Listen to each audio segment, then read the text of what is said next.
Okay. Hello, my fellow knighties, and welcome to my first episode to what I would be calling explaining my OCs. Or, well, it'll change depending on my future mindset in this after this recording. So today we are going to be talking about one of my first OCs, I'll say. Today we're going to be explaining Shadow Knight, AKSK, which you may have seen a lot in if you check my media, my posts, everything. I just put it like parentheses SK. That stands for Shadow Knight, which I would now, I don't know, basically, today I'm going to be explaining the history and my mindset on that OC. And how it came to be my first OC, and many other interesting things to add upon that, you know? Okay, let's start the talking. Okay, to start off with, we're gonna start with the backstory of SK, which I haven't actually completed a story on that. Fun fact. So I'll give you a basic go through, and later I'll post that story if I ever finish it. Okay. Shadow Knight is part of this clan named the Shadow Walkers. He, with his siblings, one of them being Walvies, who is the dark brother, I would say, if I'm correct. Yeah. Actually, I'll start explaining him later. But basically, Shadow Knight is born with his siblings, which you'll learn later of their names. Now you know Walvies. And yeah, that all. So he's born in the world of Ulvin, which, if you don't know, Ulvin is one of my main stories I'm working on, which will be a while until I actually finish, because it's a long story. I'm in like 10 pages. So Shadow Knight, he's born in the clan of Shadow Walkers, which are a clan of people who use the powers of shadow, similar to that of Void Masters, but sort of to less prevalent scale or something. Yes, they could walk shadows, and yes, they could form anything out of shadows. To give you a basic idea on why for the first place, if you've seen my artist Shadow Knight, you would know he has a sword. I would explain that later. Well, actually, right now. So you see, the Shadow Walker.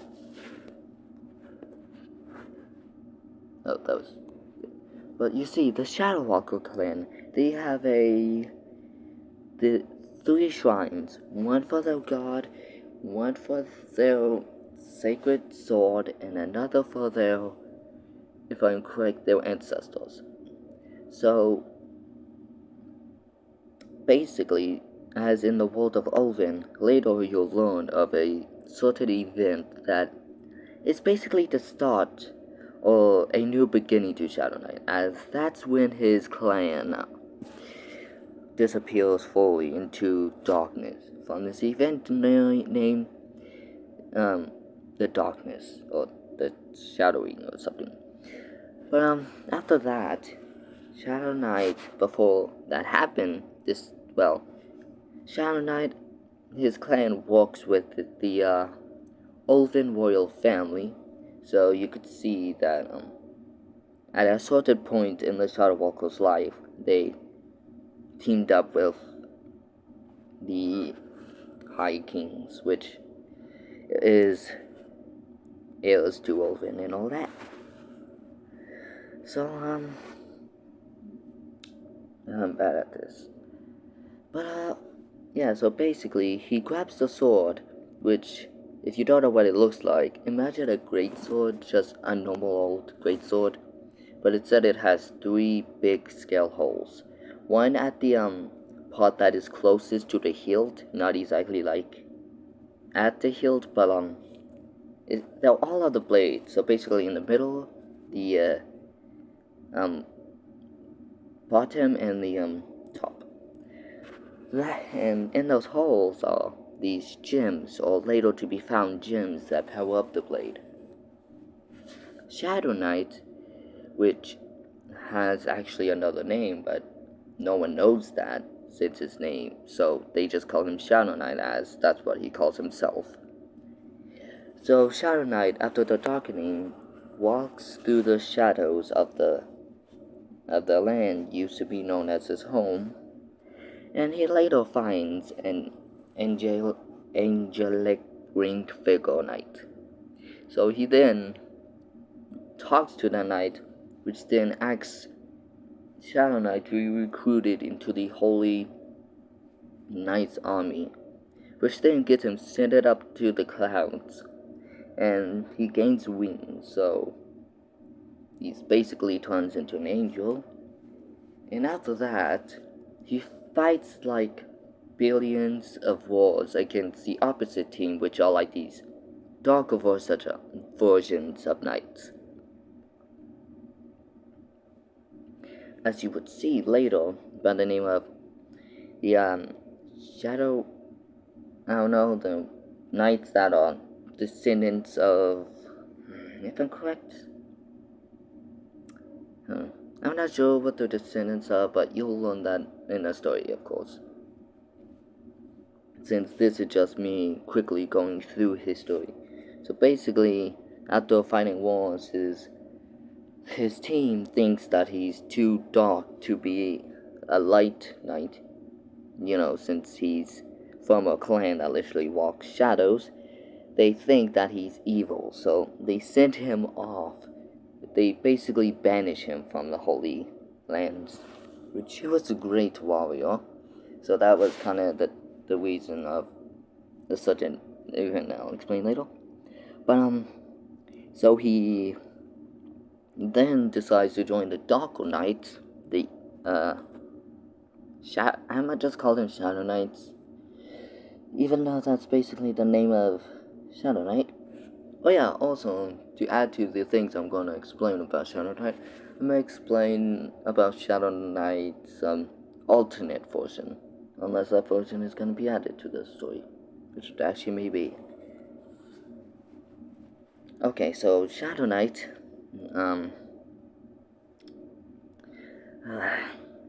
brain.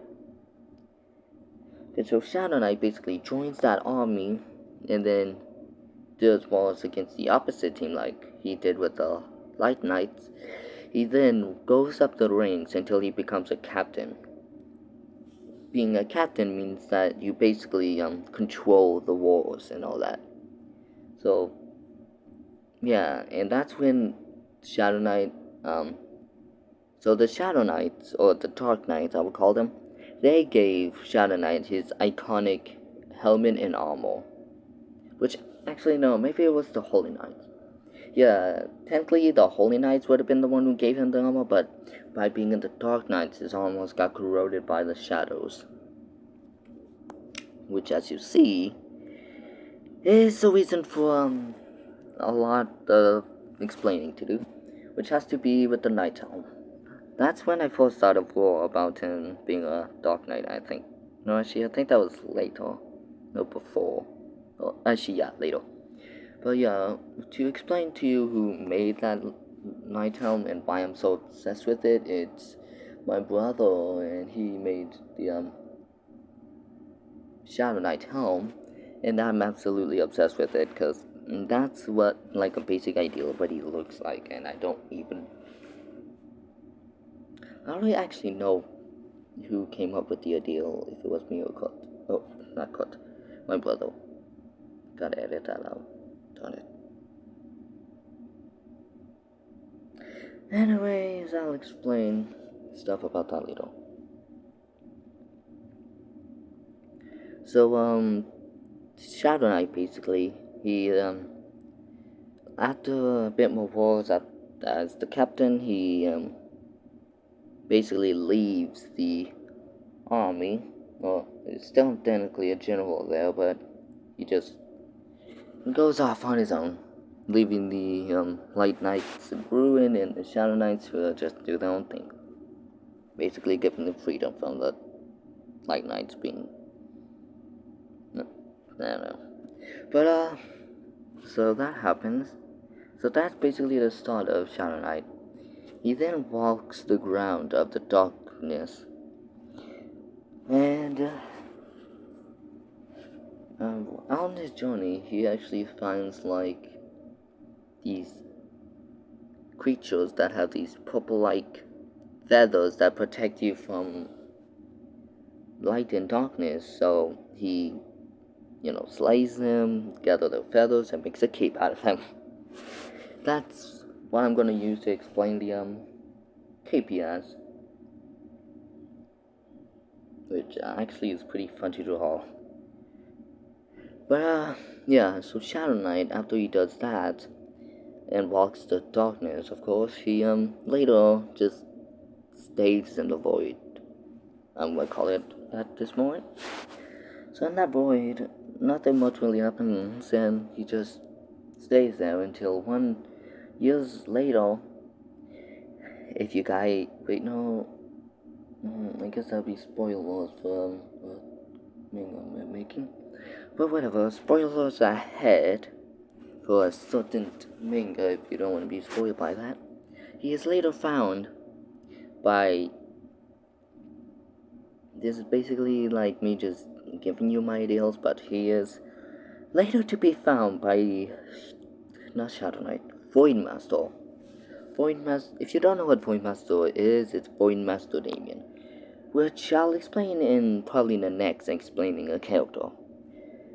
Void Master has to be one of my most iconic and most not drawn but thought about characters since I don't know. He sort of came before Lightning Boy. Oh yeah, you guys don't know about Lightning Boy. I'll explain those two later. Well, actually no, I'll make little videos. So basically, Void Master finds Shadow Knight later, and Shadow Knight at that point just feels weak and not really powerful enough to do something. So then later, well not later, but at that moment, Shadow Knight asks Void Master to I don't know the word, but it's when you basically challenge someone to see if they're worthy. Yeah, that's actually what I should say. Basically, Shadow Knight challenges Void Master to see if they're worthy of their powers, which ends up in a very long fight, which Void Master wins, and then Shadow Knight then decides to give Void Master the, the Knight's powers, his powers basically, which then would explain the ability of Void Master being able to form Shadow Knight's shell over him, which of course extends the life of Shadow Knight and gives iconically Void Master another form. Void Master, spoilers alert, has a lot of forms, and it's a bit of a crazy character that's probably gonna be even harder to explain than Shadow Knight. So yeah. Oh yeah, and how Shadow Knight came to be my first OC has to be when I first started. It was either a game idea or just a character himself. I first thought of like this game, of course, but like you would travel through this kingdom. You'll fight these shadowy like people with shadow in the name. Later you'll find, Shadow Knight, who is the final boss, who is his first version. I don't know why, but the only way I could make it look normal is if he was like, I don't know, like bigger, I guess. Oh yeah, Shadow Knight is like a giant. I forgot to tell you that. He's giant for some reason. Well, technically everyone in the Shadow Walker family, at least if you count Elfie, Zod, and Shadow Knight, are technically giants. Anyways, so basically, Shadow Knight, he was supposed to be a final boss, or he was based on this, I don't know, I made a, oh yeah, the alternate story, I forgot to tell you about that. Basically, it was where he was like this father of his son and the husband, of course, and then he like, what was it? Something to do with he was basically betrayed by another army, like the corn story. But then he was sent off to this void-like world, which then he became the creator of that void-like world, making a kingdom and everything, basically becoming its god or its king. Fun fact, Shadow Knight is a knight, but he's technically a king or a leader of his own kingdom that he made. But I still call him Shadow Knight because Shadow King or Shadow Lord, actually that sounds kind of nice, but it doesn't really sound normal to me. And if you don't know, Shadow Knight sadly is a probably already used name, but yeah. It's pretty explanatory why he's called Shadow Knight. First off, he's like basically a void entity or shadow entity, and then second of all, he's a knight. He has knight armor and all that, and a cape because keeps look cool. And Shadow Knight, he is well, I guess that's all I have to explain. And basically, in a story, that what happens, I don't know if that fully explains Shadow Knight, but it's technically the best I could do at the moment. Guess I could explain some extra stuff about him. One is that his crystals, or the 3 crystals that go into the holes of his sword, would most likely symbolize, like, the history or something to do with the Shadow Walker clan. Also, fun fact, I first actually made a name for him, the god of the Shadow Walkers, but then I think I changed it to maybe being like, I think, oh, he who lives with, or by blood? Oh, he who lives in blood, I think its name. I'll explain that or see it later. But yeah, Shadow Walker is basically one of the most powerful Shadow Knight is one of the most powerful Shadow Walkers due to him holding a legendary sword and him just having like lots of training in each army, I guess. I don't know. Shadow Knight just came to be one of my most favorite and like used characters in my ideals before I came to the ideal of Voidmaster. Oh yeah, Voidmaster. No, I'll explain that in a video explaining Voidmaster.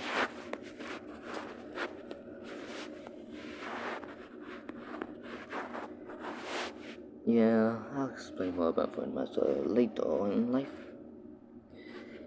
But yeah.